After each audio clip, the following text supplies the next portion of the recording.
ಎಲ್ಲರಿಗೂ ನಮಸ್ಕಾರ. ಈ ವಿಡಿಯೋದಲ್ಲಿ ನಾನು 2016ರ ದ ಅದರ್ ಮೀ ಎಂಬ ಥ್ರಿಲ್ಲರ್ ಮಿಸ್ಟರಿ ಸಿನಿಮಾವನ್ನು ವಿವರಿಸಲಿದ್ದೇನೆ. ಕಥೆಯನ್ನು ಶುರು ಮಾಡುವ ಮೊದಲು ನಿಮ್ಮೆಲ್ಲರಿಗೂ ಈ ದಿನ ಶುಭವಾಗಿರಲಿ ಎಂದು ಬಯಸುತ್ತೇನೆ. ಹೆಚ್ಚಿನ ಮಾತುಗಳಿಲ್ಲದೆ ನೇರವಾಗಿ ಕಥೆಯ ಕಡೆಗೆ ಹೋಗೋಣ. ಸಿನಿಮಾ 1987ರ ಗ್ರೀಸ್ನಲ್ಲಿ ಒಬ್ಬ ಪುಟ್ಟ ಹುಡುಗಿಯ 10ನೇ ಹುಟ್ಟುಹಬ್ಬದ ಸಂಭ್ರಮದೊಂದಿಗೆ ಶುರುವಾಗುತ್ತದೆ. ಅವಳ ತಾತ ಪ್ರಾಚೀನ ತತ್ವಜ್ಞಾನಿಯ ಚಿತ್ರವಿರುವ ಪೆಂಡೆಂಟ್ ಅನ್ನು ಅವಳ ಕುತ್ತಿಗೆಗೆ ಹಾಕುತ್ತಾರೆ ಮತ್ತು ಅಂತಹದ್ದೇ ಇನ್ನೊಂದನ್ನು ಕೂಡ ಕೊಡುತ್ತಾರೆ. ಅವಳು ಅತಿ ಹೆಚ್ಚು ಪ್ರೀತಿಸುವ ವ್ಯಕ್ತಿಯ ಜೊತೆ ಈ 2ನೇ ಪೆಂಡೆಂಟ್ ಹಂಚಿಕೊಳ್ಳಬೇಕು ಎಂದು ಅವರು ಹೇಳುತ್ತಾರೆ. ಅದಕ್ಕೆ ಆ ಹುಡುಗಿ ಸಂತೋಷದಿಂದ ಒಪ್ಪುತ್ತಾಳೆ. ನಂತರ ದೃಶ್ಯವು 20 ವರ್ಷಗಳ ನಂತರ 2007ಕ್ಕೆ ಸರಿಯುತ್ತದೆ. ಅಲ್ಲಿ ಕ್ಲಿಯೋ ಎಂಬ ಹುಡುಗಿ ತನ್ನ ಆತ್ಮೀಯ ಗೆಳತಿ ಡೆನಾಯ್ ಮತ್ತು ಅವರ ಪ್ರಿಯಕರರ ಜೊತೆ ಹುಟ್ಟುಹಬ್ಬ ಆಚರಿಸುತ್ತಿರುತ್ತಾಳೆ. ಆ ಇಬ್ಬರು ಹುಡುಗಿಯರು ಶೌಚಾಲಯಕ್ಕೆ ಹೋದಾಗ ಕ್ಲಿಯೋ ಅದೇ ತತ್ವಜ್ಞಾನಿಯ ಚಿತ್ರವಿರುವ ಪೆಂಡೆಂಟ್ ಧರಿಸಿರುವುದನ್ನು ನಾವು ನೋಡಬಹುದು. ಸ್ವಲ್ಪ ಸಮಯ ಕುಣಿದು ಮೋಜು ಮಾಡಿದ ನಂತರ ಕ್ಲಿಯೋಳ ಪ್ರಿಯಕರ ಮಾಂಥೋಸ್ ಅವಳ ಬಳಿ ಒಂದು ಪ್ರಮುಖ ವಿಷಯ ಹೇಳಬೇಕೆಂದು ಅಲ್ಲಿಂದ ಹೊರಡಲು ಪಟ್ಟು ಹಿಡಿಯುತ್ತಾನೆ. ಆ ಜೋಡಿ ತಮ್ಮ ಗೆಳೆಯರಿಗೆ ವಿದಾಯ ಹೇಳಿ ಮೋಟಾರ್ ಸೈಕಲ್ನಲ್ಲಿ ಹೊರಡುತ್ತಾರೆ.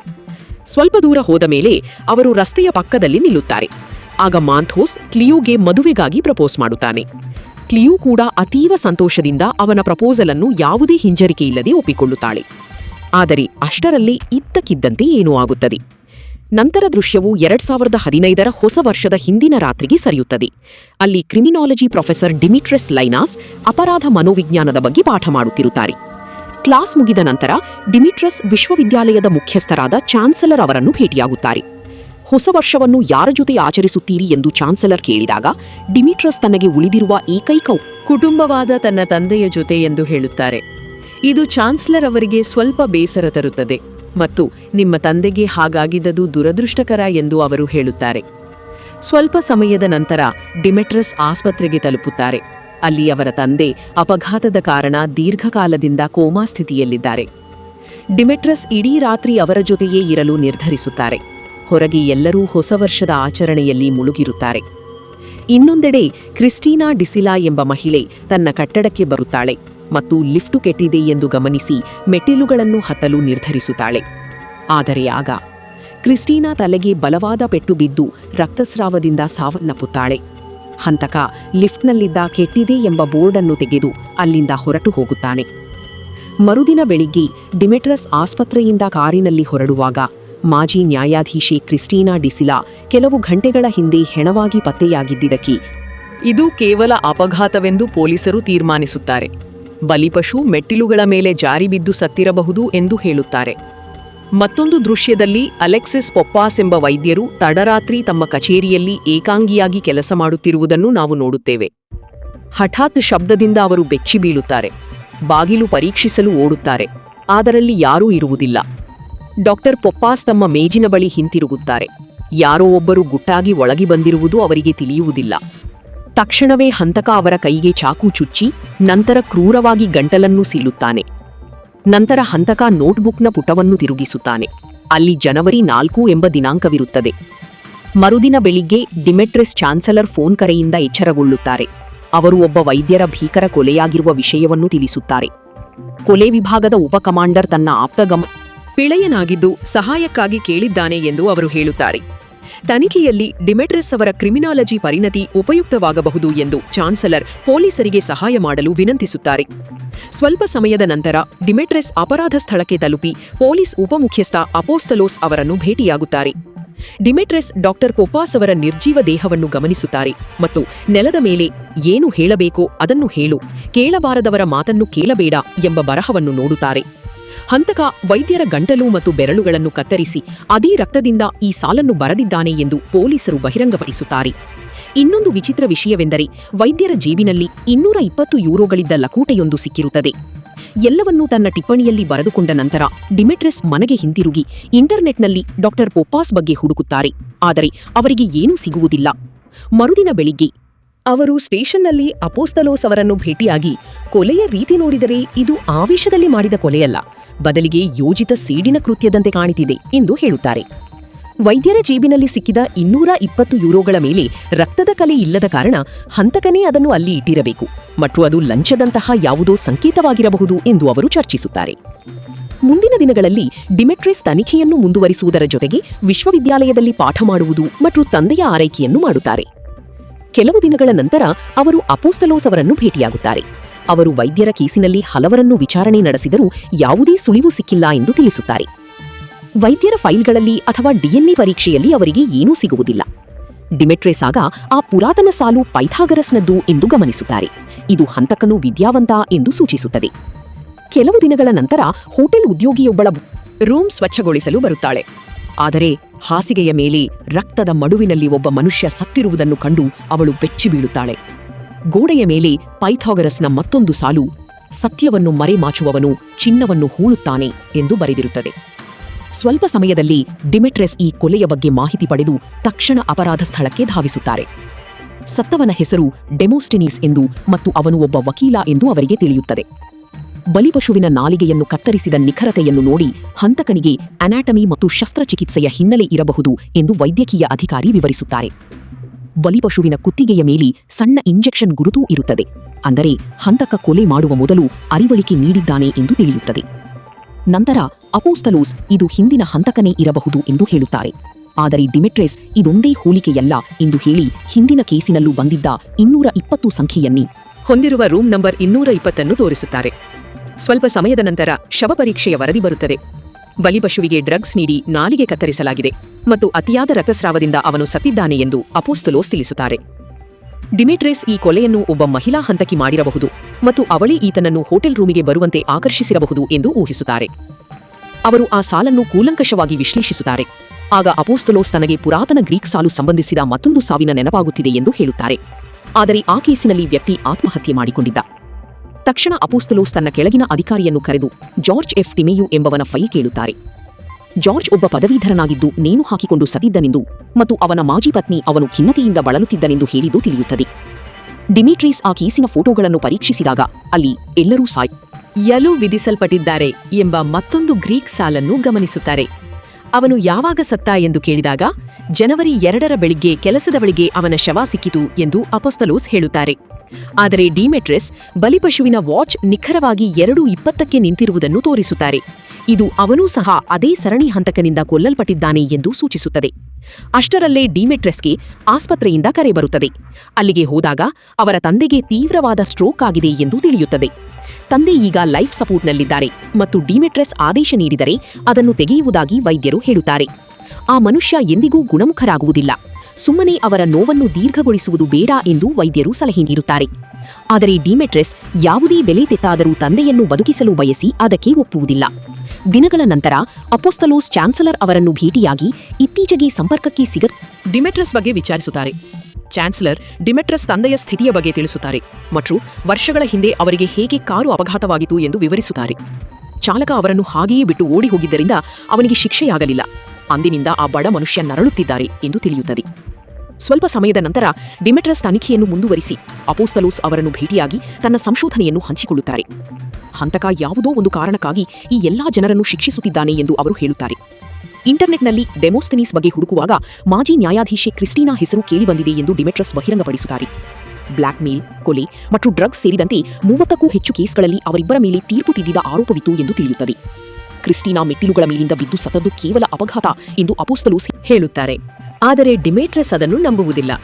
ವಯಸ್ಸಾಗಿದ್ದರೂ ಅವಳು ಅಂದು ಮೆಟ್ಟಿಲುಗಳನ್ನು ಏರಿದ್ದು ಅವರಿಗೆ ವಿಚಿತ್ರವಾಗಿ ಕಾಣಿಸುತ್ತದೆ. ಇದಾದ ನಂತರ ಅವರಿಬ್ಬರೂ ಕ್ರಿಸ್ಟಿನಾ ವಾಸವಿದ್ದ ಅಪಾರ್ಟ್ಮೆಂಟ್ಗೆ ಭೇಟಿ ನೀಡಲು ನಿರ್ಧರಿಸುತ್ತಾರೆ.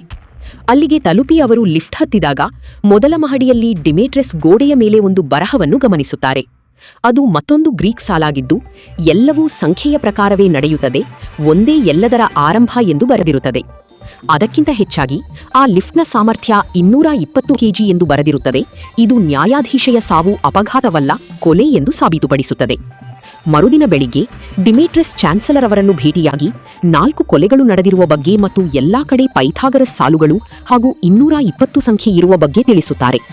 ಮುಂದೆ ಏನು ಮಾಡಬೇಕೆಂದು ತಿಳಿಯುತ್ತಿಲ್ಲ ಎಂದು ಅವರು ಒಪ್ಪಿಕೊಂಡಾಗ ಚಾನ್ಸಲರ್ ಗ್ರೀಕ್ ಇತಿಹಾಸದ ಬಗ್ಗೆ ಅಪಾರ ಜ್ಞಾನವಿರುವ ಮಾರ್ಸೆಲ್ ಎಂಬ ಫ್ರೆಂಚ್ ಗಣಿತ ಪ್ರೊಫೆಸರ್ ಬಗ್ಗೆ ಹೇಳುತ್ತಾರೆ.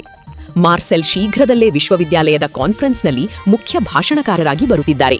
ಇದು ಅವರನ್ನು ಭೇಟಿಯಾಗಲು ಉತ್ತಮ ಅವಕಾಶ ಎಂದು ತಿಳಿಸುತ್ತಾರೆ. ನಂತರ ದೃಶ್ಯವು ಕಾನ್ಫರೆನ್ಸ್ಗೆ ಸರಿಯುತ್ತದೆ. ಅಲ್ಲಿ ಪ್ರೊಫೆಸರ್ ಮಾರ್ಸೆಲ್ ಭಾಷಣ ಮಾಡುತ್ತಿರುತ್ತಾರೆ. ನಂತರ ಡಿಮೆಟ್ರೆಸ್ ಅವರನ್ನು ಭೇಟಿಯಾಗಿ ತಾನು ಚಾನ್ಸಲರ್ ಕಡೆಯಿಂದ ಬಂದಿರುವುದಾಗಿ ಹೇಳುತ್ತಾರೆ. ಪೈಥಾಗರಸ್ ಸಾಲುಗಳು ಮತ್ತು 220 ಸಂಖ್ಯೆಯಿರುವ ಅಪರಾಧ ಪ್ರಕರಣದ ಬಗ್ಗೆ ವಿವರಿಸಿ ಅದರ ಅರ್ಥವೇನೆಂದು ಸಹಾಯ ಕೇಳುತ್ತಾರೆ. ಪ್ರೊಫೆಸರ್ ಆಗ ಬೋರ್ಡ್ ಮೇಲೆ ಎಟೆರೋ ಈಗೋ ಎಂದು ಬರೆಯುತ್ತಾರೆ, ಅಂದರೆ ದಿ ಅದರ್ ಮೀ ಅಥವಾ ನನ್ನ ಇನ್ನೊಂದು ರೂಪ. ಪೈಥಾಗೋರಿಯನ್ನರಿಗೆ ಈ ಪರಿಕಲ್ಪನೆಯು ಸ್ನೇಹಿ ಸಂಖ್ಯೆಗಳ ಆಮಿಕೇಬಲ್ ನಂಬರ್ಸ್ ಬಗ್ಗೆ ತಿಳಿದಿತ್ತು ಎಂದು ಅವರು ವಿವರಿಸುತ್ತಾರೆ. ಅಲ್ಲಿ ಒಂದು ಸಂಖ್ಯೆಯನ್ನು ಇನ್ನೊಂದರ ಆತ್ಮ ಎಂದು ಪರಿಗಣಿಸಲಾಗುತ್ತದೆ. ಉದಾಹರಣೆಗೆ 220 ಮತ್ತು 284. ಒಂದು ಸಂಖ್ಯೆಯ ಎಲ್ಲಾ ಭಾಜಕಗಳ ಮೊತ್ತವು ಇನ್ನೊಂದು ಸಂಖ್ಯೆಗೆ ಸಮನಾಗಿರುತ್ತದೆ ಎಂದು ಮಾರ್ಸೆಲ್ ವಿವರಿಸುತ್ತಾರೆ. ಮಾರ್ಸೆಲ್ ಒಂದು ಉದಾಹರಣೆ ತೋರಿಸಿ 284ರ ಭಾಜಕಗಳನ್ನು ಪಟ್ಟಿ ಮಾಡುತ್ತಾರೆ. ಅವುಗಳನ್ನು ಕೂಡಿಸಿದಾಗ ಉತ್ತರ 220 ಬರುತ್ತದೆ. ಇದನ್ನು ನೋಡಿ ಡಿಮಿಟ್ರಿಸ್ ದಂಗಾಗುತ್ತಾರೆ.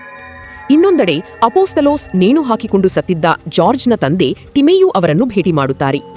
ಆ ಮನುಷ್ಯ ತನ್ನ ಮಗ ಒಳ್ಳೆಯವನಾಗಿದ್ದರೂ ತಪ್ಪು ಜನರ ಸಹವಾಸ ಮಾಡಿದ್ದ ಎಂದು ಹೇಳುತ್ತಾರೆ. ಜಾರ್ಜ್ ಒಂದು ಅಪಘಾತದಲ್ಲಿ ಭಾಗಿಯಾಗಿದ್ದ ಮತ್ತು ಅಂದಿನಿಂದ ಅವನು ಸಂಪೂರ್ಣವಾಗಿ ಬದಲಾಗಿ ತೀವ್ರ ಖಿನ್ನತೆಗೆ ಒಳಗಾಗಿದ್ದ ಎಂದು ವಿವರಿಸುತ್ತಾರೆ. ಇದನ್ನು ಕೇಳಿ ಅಪೋಸ್ತಲೋಸ್ ಆಶ್ಚರ್ಯಚಕಿತರಾಗಿ ಆ ಅಪಘಾತದ ಬಗ್ಗೆ ವಿಚಾರಿಸುತ್ತಾರೆ. ನಂತರ ಡಿಮಿಟ್ರಿಸ್ ತನ್ನ ಮನೆಯಲ್ಲಿ ಕೆಲವು ಲೆಕ್ಕಾಚಾರಗಳನ್ನು ಮಾಡುತ್ತಿರುವಾಗ ಅಪೋಸ್ತಲೋಸ್ ಅಲ್ಲಿಗೆ ಬಂದು ಎಲ್ಲಾ ಬಲಿಪಶುಗಳನ್ನು ಸಂಪರ್ಕಿಸುವ ಒಂದು ಕೇಸ್ ಸಿಕ್ಕಿದೆ ಎಂದು ಹೇಳುತ್ತಾರೆ. ಇದು 2007ರ ಅಪಘಾತಕ್ಕೆ ಸಂಬಂಧಿಸಿದ್ದು. ಅಂದು ಕ್ಲಿಯೋ ಮತ್ತು ಅವಳ ಪ್ರಿಯಕರ ಮಾಂಥೋಸ್ ಕ್ಲಬ್ನಿಂದ ಹೊರಬಂದಾಗ ಕಾರೊಂದು ಅವರಿಗೆ ಡಿಕ್ಕಿ ಹೊಡೆದಿತ್ತು. ಆ ಕಾರನ್ನು ಚಲಾಯಿಸುತ್ತಿದ್ದವನು ಒಬ್ಬ ಪ್ರಖ್ಯಾತ ಉದ್ಯಮಿಯ ಮಗ ಟೋನಿ ಮಾರ್ನೆಲಿಸ್. ವಿಚಾರಣೆಯ ಸಮಯದಲ್ಲಿ ಮೋಟಾರ್ ಸೈಕಲ್ ಚಾಲಕನೇ ತಪ್ಪಿತಸ್ಥ ಎಂದು ಅವನು ಸುಳ್ಳು ಹೇಳಿದ್ದ. ಅಂದು ಏಕೈಕ ಪ್ರತ್ಯಕ್ಷದರ್ಶಿ ಜಾರ್ಜ್ ಆಗಿದ್ದನು. ಅವನು ಕೂಡ ಮಾರ್ನೆಲಿಸ್ ಪರವಾಗಿ ಸುಳ್ಳು ಸಾಕ್ಷಿ ಹೇಳಿದ್ದನು. ಆಘಾತಕಾರಿ ವಿಷಯವೆಂದರೆ ಅಂದು ವಕೀಲನಾಗಿದ್ದವನು ಇದೇ ಡೆಮೋಸ್ತನೀಸ್ ಮತ್ತು ಮಾರ್ನೆಲಿಸ್ ಕುಡಿದಿರಲಿಲ್ಲ ಎಂದು ಸುಳ್ಳು ರಿಪೋರ್ಟ್ ಕೊಟ್ಟಿದ್ದವನು ಇದೇ ಡಾಕ್ಟರ್ ಪೊಪ್ಪಾಸ್.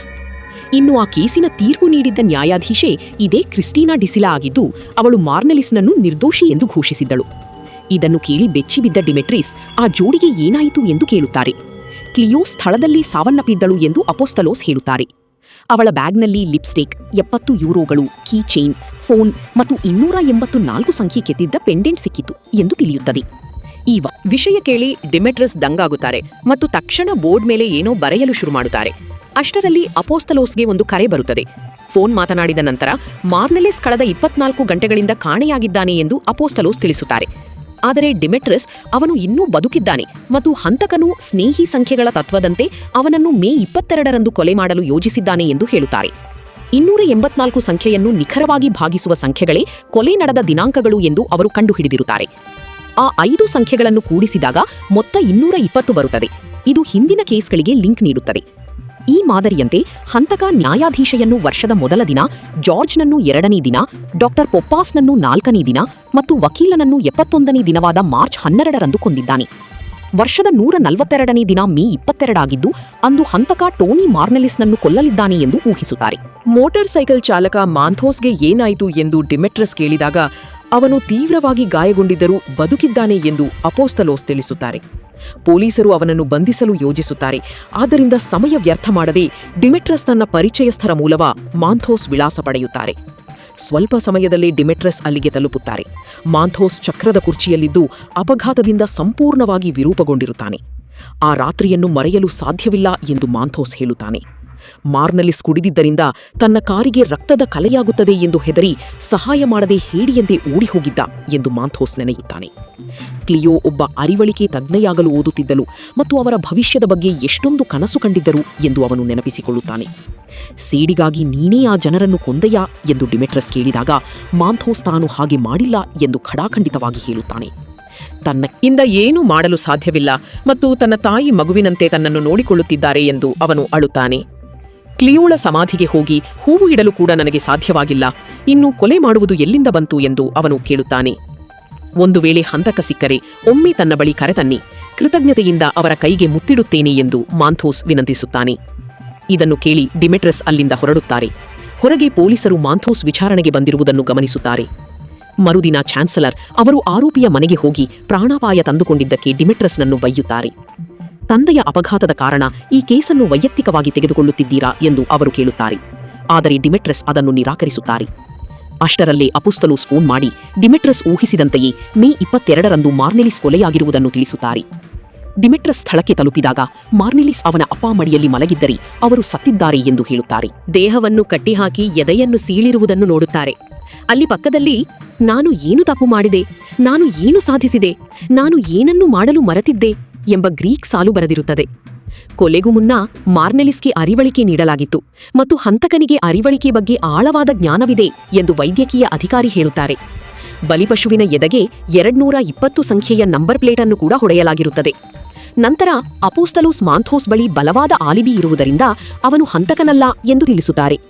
ತನಿಖೆಯಲ್ಲಿ ಸಹಾಯ ಮಾಡಿದ್ದಕ್ಕಾಗಿ ಅವರು ಪ್ರೊಫೆಸರ್ಗೆ ಧನ್ಯವಾದ ಅರ್ಪಿಸಿ ಶೀಘ್ರದಲ್ಲೇ ಹಂತಕನನ್ನು ಹಿಡಿಯುವುದಾಗಿ ಭರವಸೆ ನೀಡುತ್ತಾರೆ.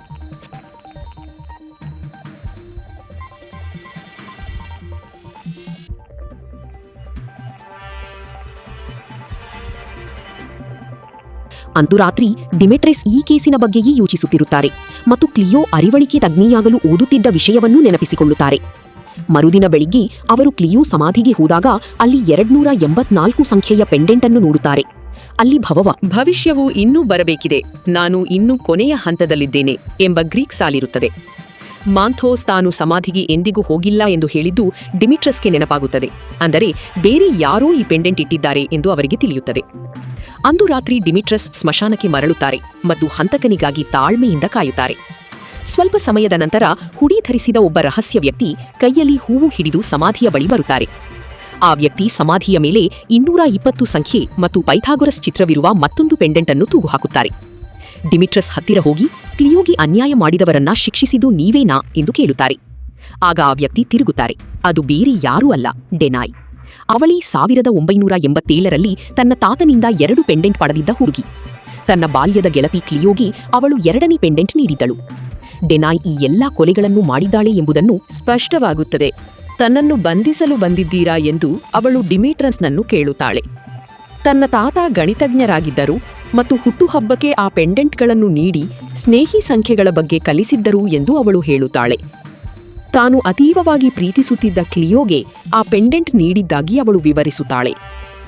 ಅವರಿಬ್ಬರೂ ಒಂದೇ ಶಾಲೆ, ಒಂದೇ ಕಾಲೇಜಿಗೆ ಹೋಗಿ ಜೊತೆಯಾಗಿ ಜೀವನ ಕಳೆಯುವ ಕನಸು ಕಂಡಿದ್ದರು. ಆದರೆ ಕ್ಲಿಯೋ ತನ್ನನ್ನು ಇಷ್ಟು ಬೇಗ ಅಗಲುತ್ತಾಳೆ ಎಂದು ಡೆನಾಯ್ ಅಂದುಕೊಂಡಿರಲಿಲ್ಲ. ಆದ್ದರಿಂದ ಅವಳ ಸಾವಿಗೆ ಕಾರಣರಾದವರನ್ನು ಶಿಕ್ಷಿಸಲು ನಿರ್ಧರಿಸಿದ್ದಳು. ಡಿಮಿಟ್ರಸ್ ದೈವಭಕ್ತಿ ಮತ್ತು ಕ್ಷಮೆಯ ಬಗ್ಗೆ ಮಾತನಾಡಿದರೂ ಡೆನಾಯ್ ತಾನು ಮಾಡಿದ್ದಕ್ಕೆ ವಿಷಾದವಿಲ್ಲ ಮತ್ತು ಮಾಡಬೇಕಾದುದನ್ನು ಮಾಡಿದ್ದೇನೆ ಎಂದು ಹೇಳುತ್ತಾಳೆ. ನಂತರ ಡೆನಾಯ್ ಅಲ್ಲಿಂದ ಹೊರಟು ಹೋಗುತ್ತಾಳೆ. ಡಿಮಿಟ್ರಸ್ ಆಸ್ಪತ್ರೆಗೆ ಹೋಗುತ್ತಾರೆ. ತನ್ನ ತಂದೆಗೆ ಕಣ್ಣೀರಿನ ವಿದಾಯ ಹೇಳಿ ಭಾರವಾದ ಮನಸ್ಸಿನಿಂದ ಲೈಫ್ ಸಪೋರ್ಟ್ ಅನ್ನು ತೆಗೆದುಹಾಕುತ್ತಾರೆ. ಕೆಲ ದಿನಗಳ ನಂತರ ಚಾನ್ಸಲರ್ ಡಿಮಿಟ್ರಸ್ನನ್ನು ಭೇಟಿಯಾಗಿ ನೀನು ತಂದೆಯ ವಿಷಯದಲ್ಲಿ ಸರಿಯಾದ ನಿರ್ಧಾರವನ್ನೇ ಮಾಡಿದೆ ಎಂದು ಸಮಾಧಾನಪಡಿಸುತ್ತಾರೆ. ವಿಶ್ವವಿದ್ಯಾಲಯಕ್ಕೆ ಬಂದಿದ್ದ ಅವರ ಹೆಸರಿನ ಒಂದು ಪತ್ರವನ್ನೂ ನೀಡುತ್ತಾರೆ. ಮನೆಗೆ ಹಿಂತಿರುಗಿ ಡಿಮಿಟ್ರಸ್ ಆ ಲಕೋಟೆಯನ್ನು ತೆರೆದಾಗ ಅಲ್ಲಿ 1210 ಸಂಖ್ಯೆಯ ಪೆಂಡೆಂಟ್ ಇರುತ್ತದೆ. ಇದು 1184ರ ಸ್ನೇಹಿ ಸಂಖ್ಯೆ. ಅದರ ಜೊತೆಗೆ ಡೆನಾಯ್ ಬರೆದ ಧನ್ಯವಾದದ ಪತ್ರವಿರುತ್ತದೆ. ಡಿಮಿಟ್ರಸ್ ಅವಳ ಬಗ್ಗೆ ಪೊಲೀಸರಿಗೆ ಹೇಳದಿರಲು ನಿರ್ಧರಿಸುತ್ತಾರೆ. ಡೆನಾಯ್ ಮತ್ತು ಕ್ಲಿಯೋ ಬಾಲ್ಯದ ಫೋಟೋವನ್ನು ಡಿಮಿಟ್ರಸ್ ತಮ್ಮ ಬೋರ್ಡ್ ಮೇಲೆ ಹಚ್ಚುವುದರೊಂದಿಗೆ ಸಿನಿಮಾ ಮುಕ್ತಾಯವಾಗುತ್ತದೆ. ವೀಕ್ಷಿಸಿದ್ದಕ್ಕಾಗಿ ಧನ್ಯವಾದಗಳು. ಮುಂದಿನ ವಿಡಿಯೋದಲ್ಲಿ ಮತ್ತೆ ಸಿಗೋಣ.